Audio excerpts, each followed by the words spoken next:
So, good afternoon, all.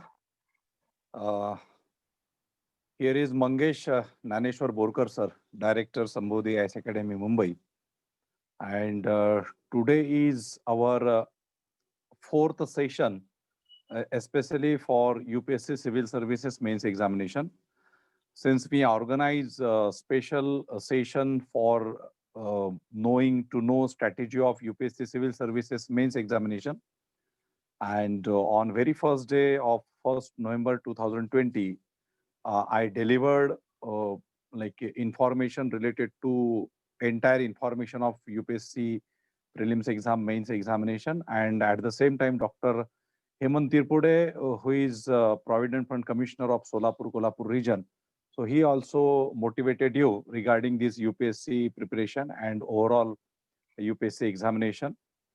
And afterwards, in last another two lectures, right, on 2nd November and 3rd November, we discuss General Studies first paper, in which we discuss social issues, which are very important with respect to this examination, and then geography of the first paper and environment of the third paper, General Studies paper, and then entire history, that is few sections of world history, few questions of world history, few questions of art and architecture, and few questions of modern Indian history we discuss. Okay. Now, this is our fourth session.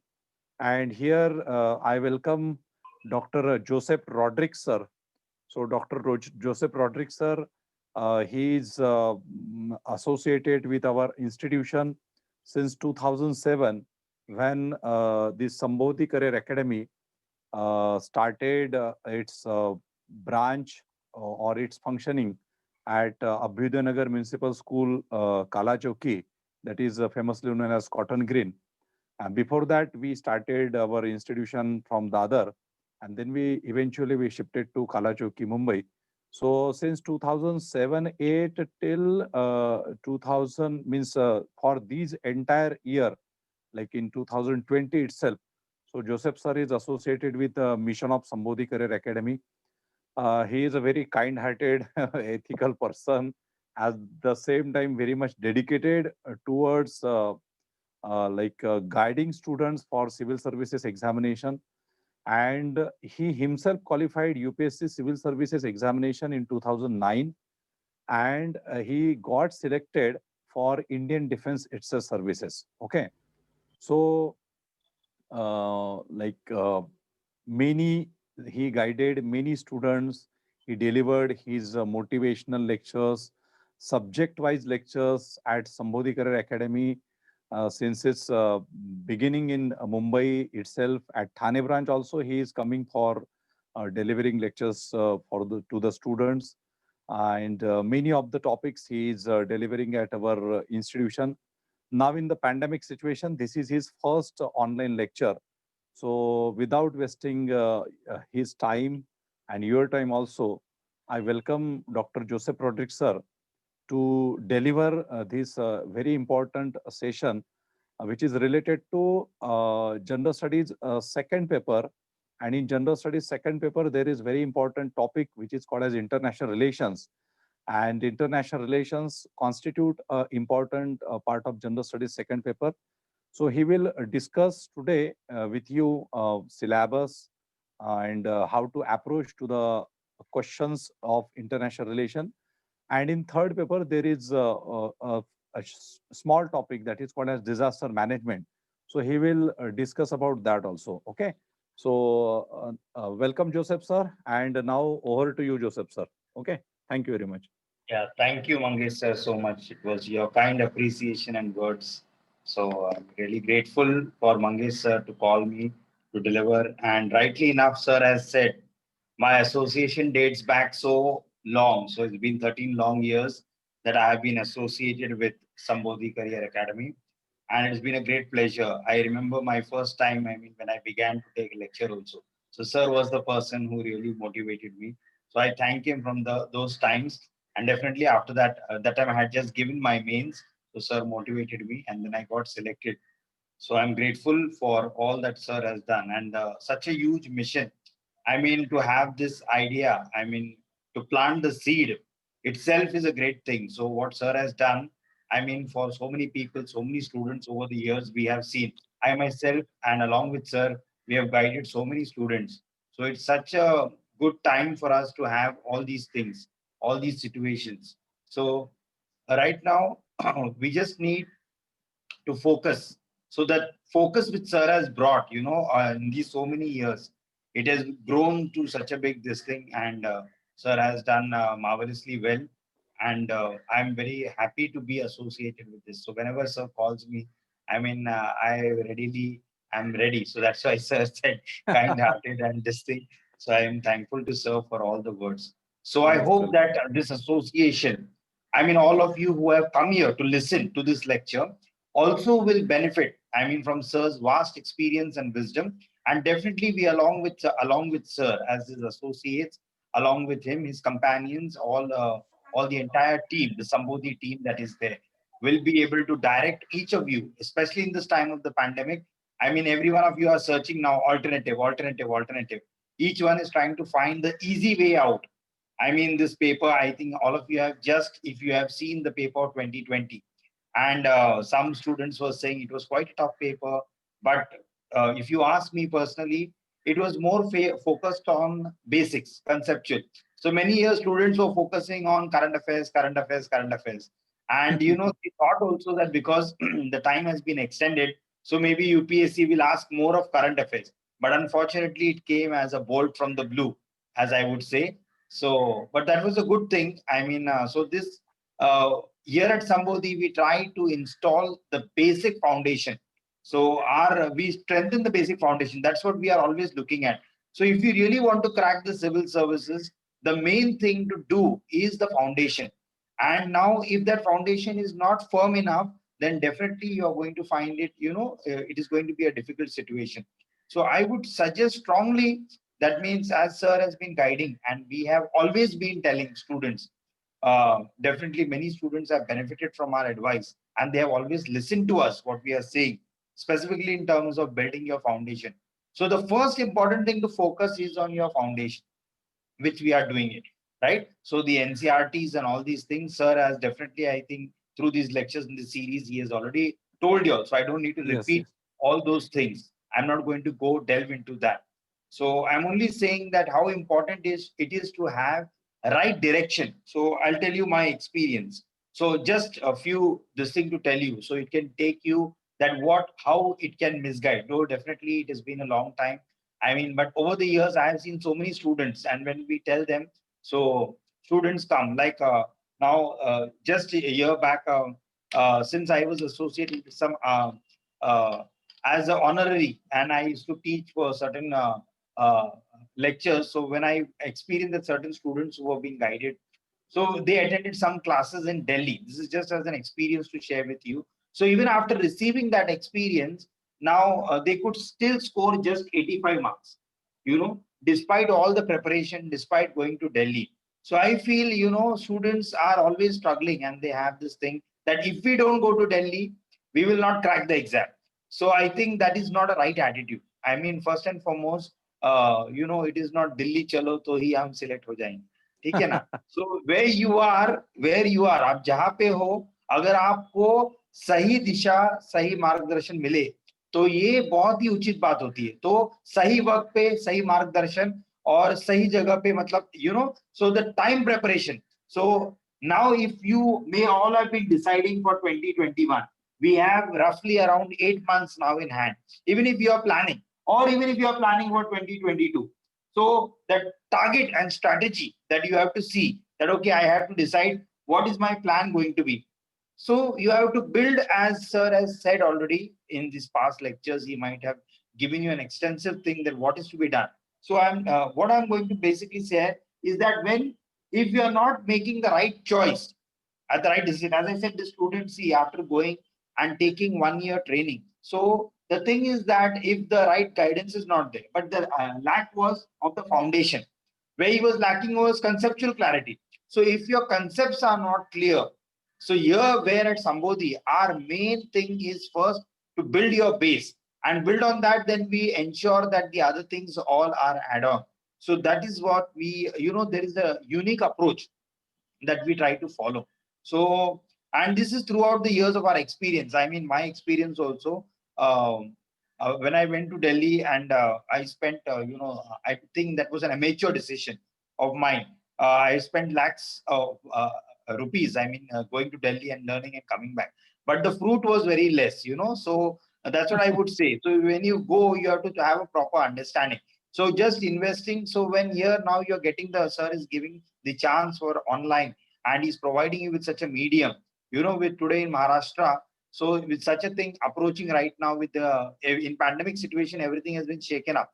But sir has taken a step forward and directed. So that's great. Hats off to sir and also to his efforts that he has taken. So I would like to thank sir and congratulate him in that approach of his, so thinking forward. Now, definitely all things are going to be online.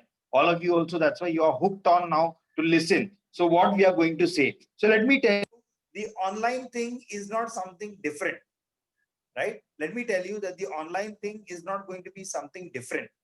It is going to give you a new approach. We are going to have the same thing, but what we are going to do is we are going to approach the thing in a very different way. So sir has already charted out that course. He has conducted this workshop. So my point is, to tell you that this workshop is going to show you how to approach. I hope this is clear to all of you, right? So that's what we are instill into you. Okay. So that's our main focus to do, and how you should approach. So beginning with that, I would like to ask sir to please share the syllabus. So I hope all of you have got what I'm trying to say in a gist, and I'll come back to that topic a little later. So I would like to share. Yes, sir. Yes. Just a minute.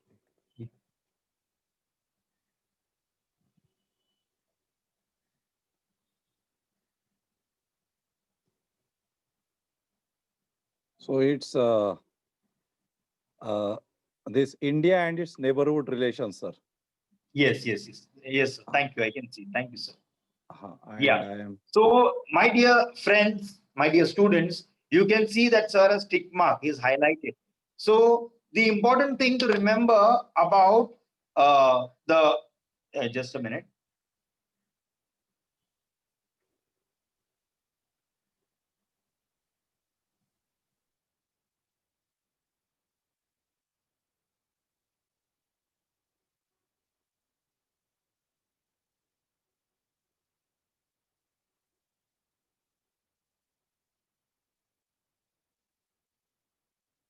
Very clearly on international relations.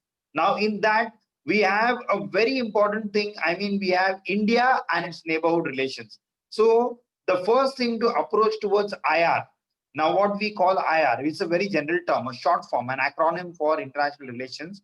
So, maximum, supposing in every year there are 20 questions which are asked in the mains examination. So, sir has highlighted that, you all can see it. So India and its neighborhood relations. So every year, 20 questions, 250 marks paper, as you already know. All those discussions might have already taken place before. So you know that the paper 2 consists of Indian Constitution, governance, polity, and IR.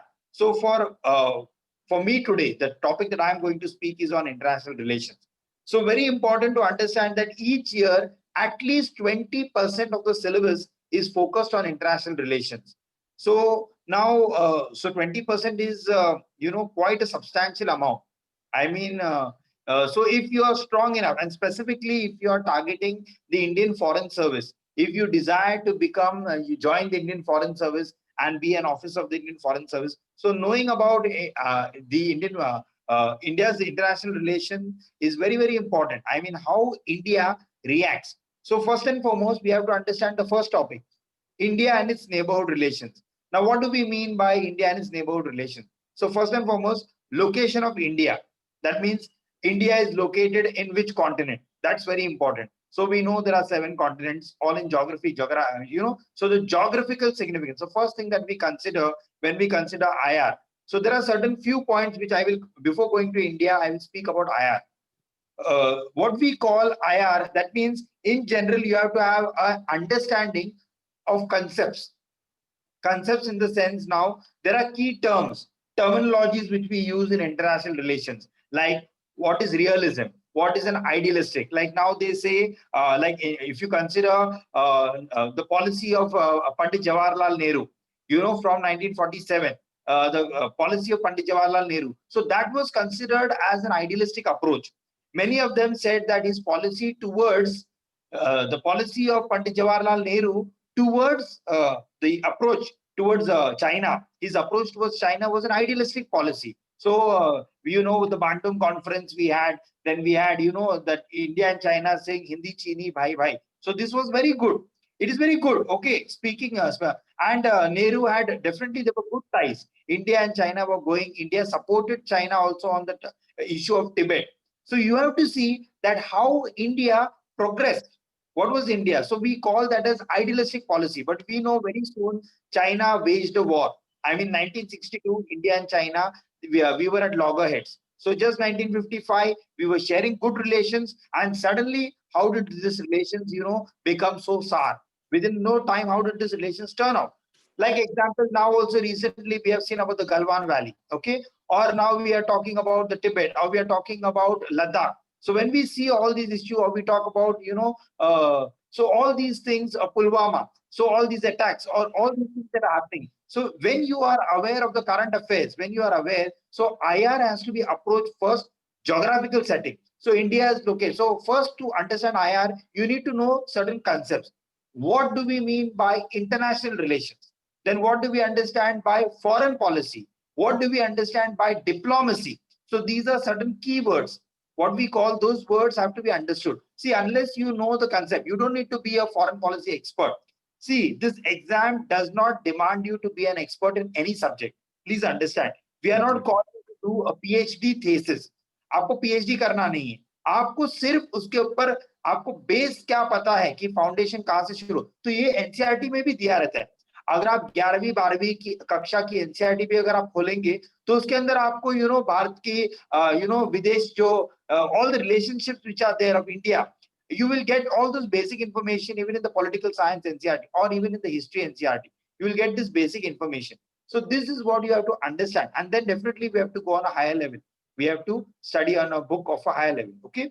So first thing to do is to consider IR. So when you talk about IR, what you are going to do is first you have to understand what do you mean by IR. When I'm saying IR, how do I define IR? You don't need to have a scholar's perspective. Okay, now I'll give you an example. What do I mean by scholar's perspective? So supposing now, since I'm a political science teacher also, so I have that's why sir has given me this topic. So I will just like to speak to show you what is the difference between a general studies approach and a scholarly perspective. Now, supposing if I'm a student of political science, so I will say Hans Morgenthau. So Hans Morgenthau is a thinker. So if I'm a student of political science, I will define international relations in terms of what Hans Morgenthau says. So Hans Morgenthau says certain thing, or then Kenneth Waltz. So these are certain scholars of international relations who give a detailed definition. They will tell you IR means it has a realistic, that means in politics there is a real approach. So when nations approach with a balance of power, so then there is, how do they approach? So that becomes too high. So that is not required for general studies. So that's what we have to understand. So this is what is called a political science approach. Now, as general science to general studies students, so how do you and I, supposing if you are attempting the exam, how do you need to understand? So you need to understand IR is nothing but the relationships between nations. Relationship between nations, nation state. Now, this is very important because this term nation state has risen only in the 16th century.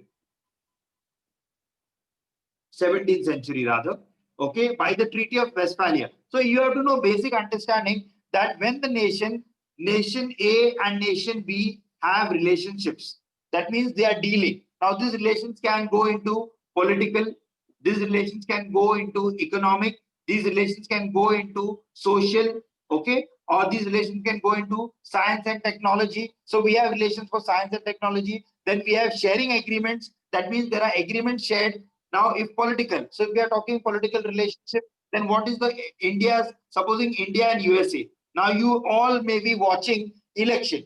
Right now, there is a big debate. Now, are the Democrats going to lead or are the Republicans going to lead? Is Donald Trump going to win the election? Because It is very significant for us. How? As a general studies student also, it's very important because it will change the equation of India's relation with US. If Democrats come to power, then what is going to be their approach?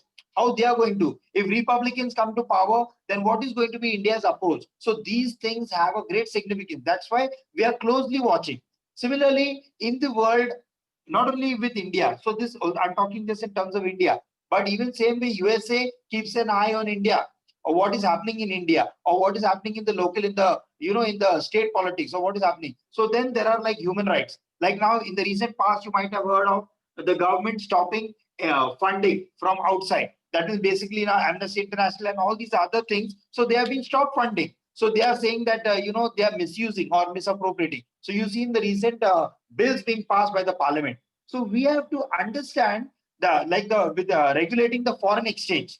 We talk about the foreign exchange. So there are acts. So as a general studies student, you need to know Foreign Exchange Management Act, okay, or then the Foreign Regulation Management Act, or what we call FRMA, Foreign Regulation Management Act. So all these things, how it affects India, that's how we decide. So this is how one IR, one international relation, makes a forum, how it stands. Now, supposing what is happening, like supposing if Pakistan counters India, now we know with JNK.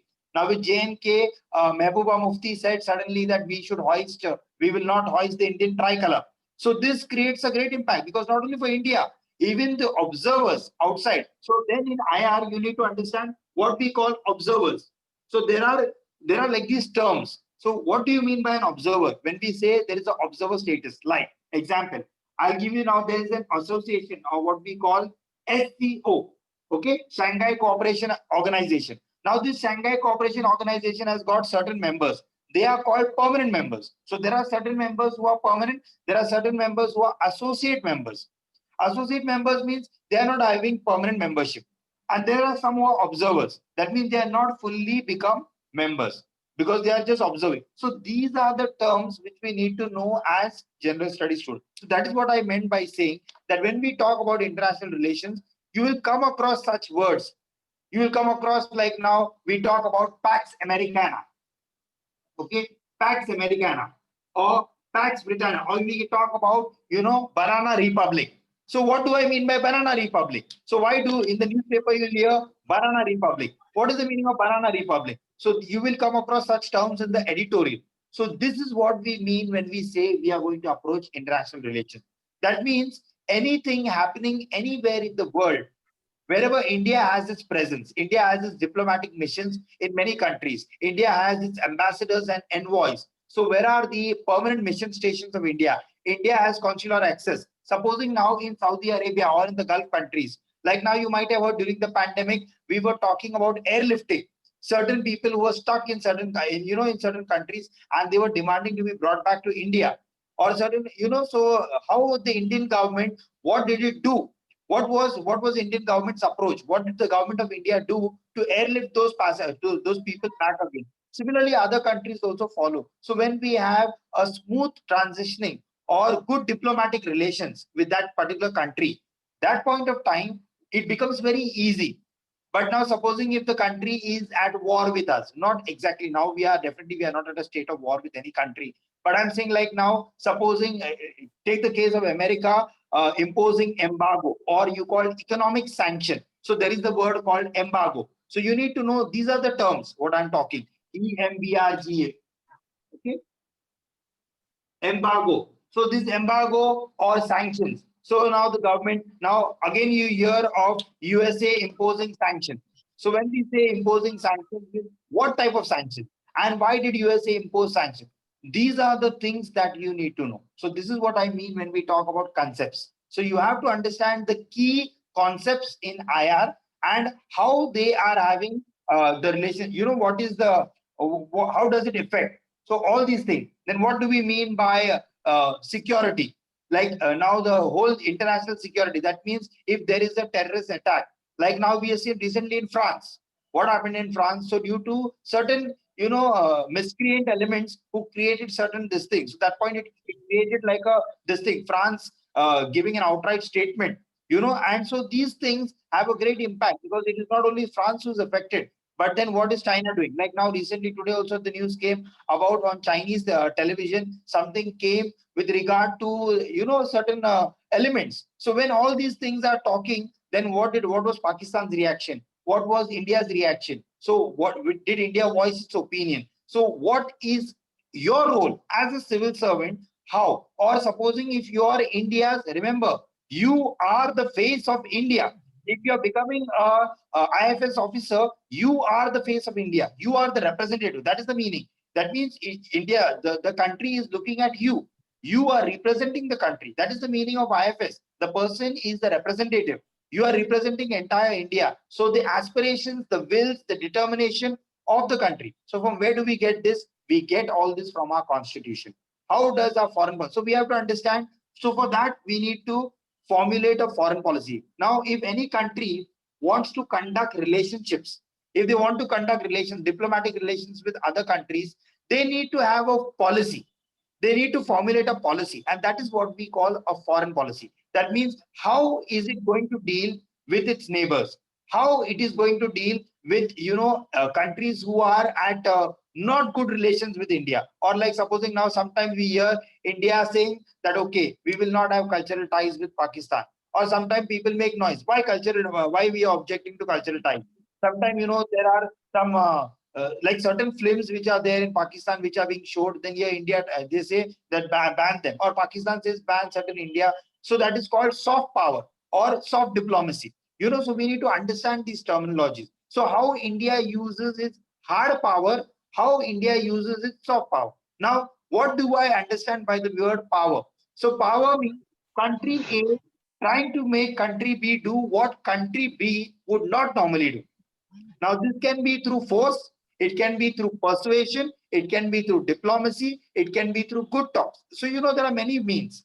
There are many means of being diplomatic. So sometimes you can force the country to do. Like now, China forced Bhutan. To give some of its land. Or it said that, so even now China is what we call the string of pearls. So China is trying to encircle India. So all these things we come to know from the reading of the newspaper. So this is what it means to study international relations. That means you first need to know the concepts.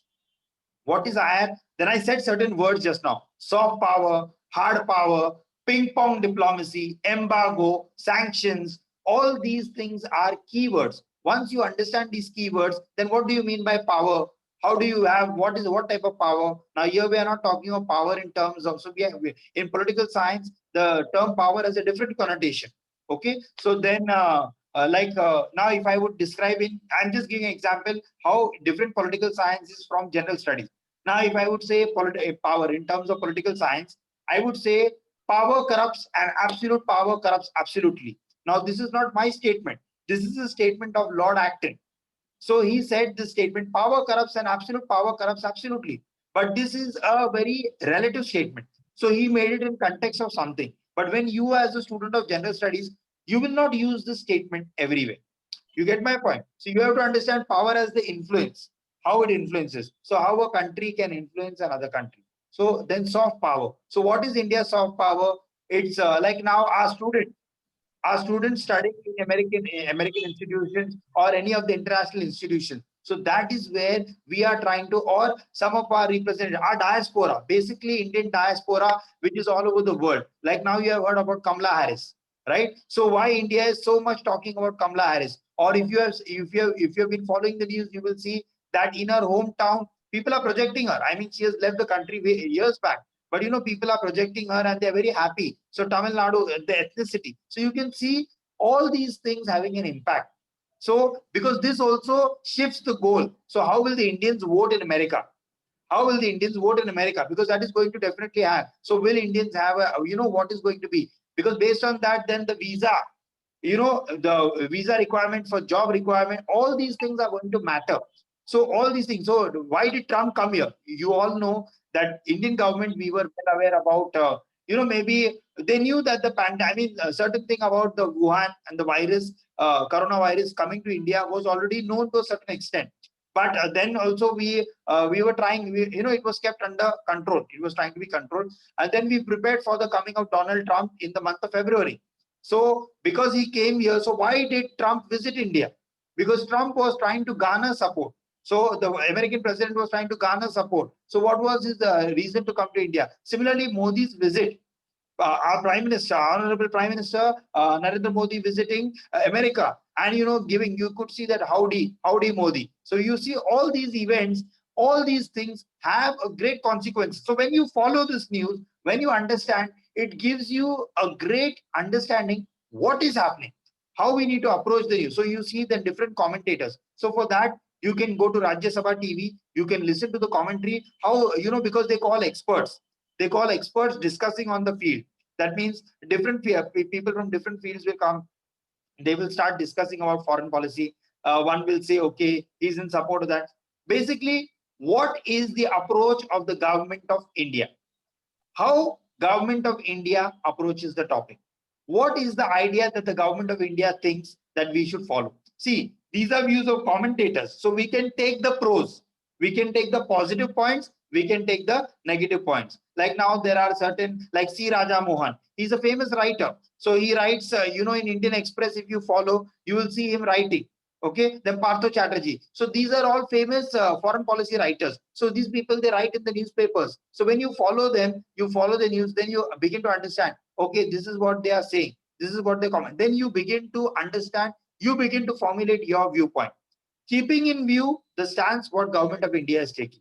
What is government of India? Basically, we have to know what government of India says, and then whether do we agree, are we supportive of it, or what are the pros for it, what are the cons for it. This is how we approach international relations. So I hope you understood what you are going to study in international relations. What is the overall scenario? Then like in the world now, we are talking about dealing with terrorism, we are talking with dealing with global peace, we are talking about the environmental movement, we are talking especially now for the vaccine.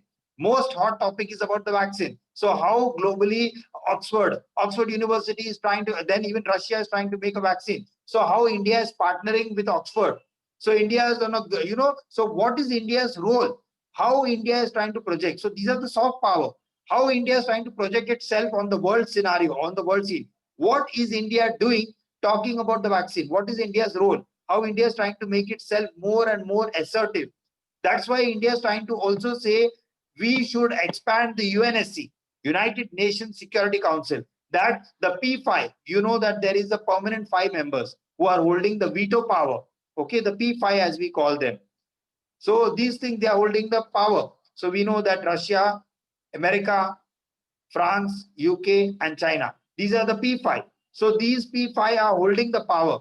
Okay, so what about India? India is now a rising democracy. India is a rising nation. India's economy, though, yes, definitely now for in this last quarter, we have taken up this thing. But what is India's stand? India is voicing its opinion. India has been giving to so many countries, even to Africa. So how India has approached, we have to see that. So why is India giving aid to Africa? Now you may think that here we have so many problems and why India is giving aid to Africa. But you have to understand from foreign policy point of view, what is India's stake? If India does not do something in Africa, China is already sitting. China is ready to take that. If China takes that, then we will be completely out. I mean, we will not be having, natural gas. There are so many other issues. Energy supply. India needs energy security. So why India is going? Why India is building university in Africa? You will think, here we are not. So, as a layperson, if I think as a layperson, I'll say, why is the Indian government spending wherever our Prime Minister goes and he says, now we are going to give a donation, we are going to give so much amount, or we are going to give a aid, or we are going to give so much things. So we think, oh, what is this Prime Minister doing? Unless you understand the foreign policy, unless you understand why India does such things, strategic, that is what we call strategic interest. So what is our strategic interest in Africa? What is India's strategic interest in the Asian countries? That's how we have to approach international relations. When we understand this, then we look at it. Okay, strategic interest. Okay, so India should be strategically united with. Now, India started getting closer to US. So long prior to this, India was, USA was close to Pakistan. Now, USA has taken a very, like now we talk about Pakistan being still under the list of, they have not acted against terrorism. So they have still been, not been provided the budget, the management. I mean, there are certain things have not been given to them. They have not been allocated. So because the world is looking very closely, what is Pakistan doing with regard to counter terrorism? So that point of time, India has very strongly voiced its opinion and said, these are the things that they are doing and they are supposed to do this. So we have to first counter and tell that, okay, unless you stop these activities, so India immediately voices its opinion. So you may say, what is, so for as a lay person or as a person who doesn't know about this thing, we may not understand. But as a student of civil service, as a civil servant, you have to begin to understand why India is taking such a stand. So my dear students, my dear friends, it's very important to gauge how India is rising. You know the power of India. What is India doing? Oh, definitely now we may be thinking, yes, there is a crisis. We are not denying. The current pandemic has created a crisis. So are we going to just sit down? Are we just going to say, okay, now crisis is there, nothing is moving, lockdown is there, so we are going to sit down? No, we have to open. So the unlock 5 has already begun. So now we are moving further. So we are moving, the government is opening up and we know the economy. So slowly, the government is trying to. So because then why India is asking for investment? How does the foreign investment help India? Then how does, if they pull out from Indian, if they do not support the investment in India, what is going to happen? So all these factors are very crucial. They are very crucial for us to understand the foreign policy. So unless we look at this, unless we read this, otherwise if I was not knowing all this, I would say, what is this? Why we are doing this? Why we are giving aid? Why we are doing all these things? Why we are building? Why we are supporting Afghanistan? So we may think, okay, Afghanistan. Why we want peace in Afghanistan? What is India's role to bring peace in Afghanistan? If there is no peace in Afghanistan, there is going to be a problem on the border of India. There is going to be Gilgit-Baltistan, that region, the Kandahar region. So all these things, what India is doing. So all those areas can spill. That means the extremist elements in those areas will spill over into India. So all those outfits. So how, and then, so even the tactical changes in the government. So supposing if there is a change, now if a government which is democratically elected, like now take in the case of Pakistan, we know Imran Khan is more, though he is the prime minister, no doubt, he is the prime minister, but we know that the government is still controlled by other forces. So it becomes very difficult for the prime minister, to begin, to take steps. So we can see in many of the decisions. So all these things have an impact. So what does, how, that's what with the first topic which Sir showed you on India and neighborhood. So India has the 8 neighbors. Afghanistan, Pakistan, Sri Lanka, Bangladesh, Bhutan, Nepal, China. Okay. So all these neighbors, how do they influence? What is, if anything happens there, today we are seeing China is circling all and it is taking all the neighbors to move against India. We started seeing Nepal started speaking against India. Nepal was not opening voice, but now Nepal started speaking against India. Then we also seen with regard to Bhutan. Bhutan also started speaking. Also, then we are seeing Sri Lanka also. So suddenly, all those who are in support of India are suddenly moving towards China. Why? Because China has put them into a debt trap. Now, what do I mean a debt trap? China has first given them loans freely and then said they would take, and now China is doing another, so it's doing a dual game. It is manipulating. So you can see how manipulative China is, with coercive. That is what we call coercive diplomacy. China is following coercive diplomacy. It is forcing. It is enforcing. That means first it is giving, like we say SOPs. We call it SOPs. SOPs means like, giving freebies. जैसे कि अभी आप डीमार्ट में जाओगे तो डीमार्ट बोलेगी आपको हाँ 1 पे 2 फ्री या 4 फ्री, इंडिपेंडेंस डे ऑफर आ गया, रिपब्लिक डे ऑफर, हम लोग बहुत खुश हो जाते, मगर हमको ये पता नहीं रहता कि हाँ वो पिछला माल होता है, उनको स्टॉक खत्म करना रहता है. तो बहुत they do all these things. You might have seen that during the lockdown period also many were trying जल्दी से जल्दी अपना जो भी जूना स्टॉक है उसको खत्म करना. So all those things have a great impact. So China also does this strategy. So in international relation, we have this tradition of SOPs, give free SOPs. इसको दे दो, इसको दे दो. तो China ने ये बहुत, see, आप देखिए, if you look now in this pandemic situation, which is the economy which is still very strong? China. China came to know about the virus first, but it did not open its mouth. It is way back in November, China already knew, but it reported that too because of certain of the scientists who reported the incident. Others, it had kept quiet. There was no voice. China was not saying anything. I mean, it had kept quiet. It had blocked all sorts of information. So the pandemic began way back, but the information came out only at the end of December. And then the world was shocked, and then it began. But by that time, China had already controlled. China had already controlled the virus, and the economy of China started rebuilding. You can see. So with these things, we begin to understand that how now it's debatable to say whether whether it was engineered, and those are debatable topics. We do not want to enter into controversial things. Whether the virus was engineered or created, that is not our topic of discussion. But the thing to understand, Chinese economy started flourishing, and today China is still leading, and China has made a great this thing. And then it has created a worldwide. Now the pandemic has spread all over the world, and practically nearly 200 nations of the world, practically every country of the world has been affected by the pandemic, and they are still gripping. But India still, despite its gripping, I mean, though we have such a large number of cases, you can see now currently in Pakistan what is happening. They have gone to a forced lockdown again. Second wave, we know a second wave has come down in Pakistan. We see UK. What is happening in UK? They have imposed second lockdown. We are seeing in certain of the European countries that they are fearing that during this time of second wave emerging. So many of those countries are now, there are re-emerging, like Belgium. Certain of the countries like Czech Republic, Poland. All these countries have begun to see a re-emergence of the virus, and with a stronger thing. So all these things are, we have to keep a close watch. So this, how do you come to know? Only when you study international relations. Only when do you understand? When you understand first, what is India's role? Why India says things? Okay, obviously, as the government changes, certain policies or alignments may change. But the basic structure, that is what we call the basic doctrine of India's foreign policy, like the Panchashil, what we call, or the 5 principles. Okay, so these are based non-alignment, self-respect, giving respect, bilateral, no first, then India's nuclear doctrine, India's atomic energy policy, India's safe enough. So all these things have a great impact. So this is how we have to understand. This is what I mean by saying international relation and conceptual part. So I hope, my dear friends, you have understood what I'm speaking. This is in a gist what I spoke, what I tried to make you understand. So that was the first point, India and its neighbor. So each neighbor, how it can impact, how India's relations and whatever is happening in that country can impact India.